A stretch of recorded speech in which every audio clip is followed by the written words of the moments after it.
ఇవాళ ప్రధానంగా Aarogyasri network hospitals అన్ని కూడా అల్టిమేటం జారీ చేసిన ఈ రాష్ట్ర ప్రభుత్వానికి మేము పేషెంట్ కేర్ సర్వీసెస్ మొత్తం బంద్ చేస్తామని బకాయి పడ్డ రాష్ట్ర ప్రభుత్వం బకాయిలు చెల్లించే వరకు మేము రోగులకు సేవలు నిలిపివేస్తాయని అల్టిమేటం ఇవ్వడం. మొన్న అసెంబ్లీ జరిగే సందర్భంగా నేను ఇంకొక ప్రతిపక్ష పార్టీకి చెందిన నాయకులు కూడా ఈ విషయాన్ని ఉటంకించడం జరిగింది. ఆ రోజు మంత్రి గారు హామీ ఇచ్చారు. ఇవాళనే మేము వారితో ఆరోగ్యశ్రీ నెట్వర్క్ హాస్పిటల్స్ యాజమాన్యాలతో కూర్చొని వాళ్ళ అసోసియేషన్స్ తోటి కూర్చొని సార్ట్అవుట్ చేస్తాం. మొన్న అయిపోయింది, నిన్న అన్నారు, నిన్న ఉప ముఖ్యమంత్రి గారు అందుబాటులో లేరని మళ్ళీ వాటికి పోస్ట్ పోన్ చేసినారు. ఇప్పటి వరకు కూడా సమస్య పరిష్కారం కాలేదు. దీంతో ఏమైంది, పూర్తిగా కార్పొరేట్ వైద్యానికి బిలో పావర్టీ లైన్ ప్రజలు దూరం అయ్యే పరిస్థితి. ఎందుకంటే ఇవాళ ఒక అంచనా ప్రకారం 80% మంది రోగులు తెలంగాణ రాష్ట్రంలో ప్రైవేటు ఆసుపత్రులను ఆశ్రయిస్తున్నారు. కేవలం 20% మంది ప్రభుత్వ దవాఖానాలకు పోయే పరిస్థితి. 80% ప్రైవేటైజేషన్ మీదనే, ప్రైవేటైజేషన్ ఆఫ్ హెల్త్ కేర్ మీదనే ఈ రాష్ట్రం నడుస్తుంది. మరి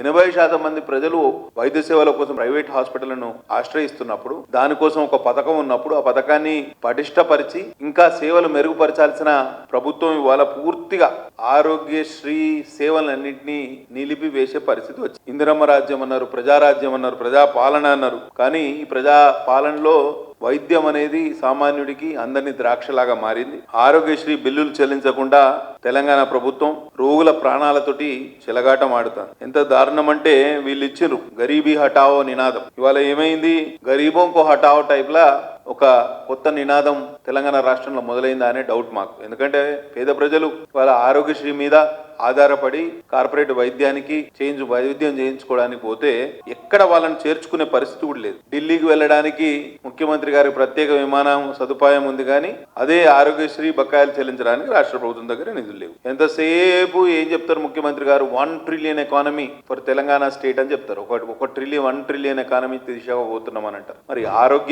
ఆరోగ్య తెలంగాణ అందులో భాగమా కాదా అని నేను ప్రశ్నించదలుచుకున్నాను.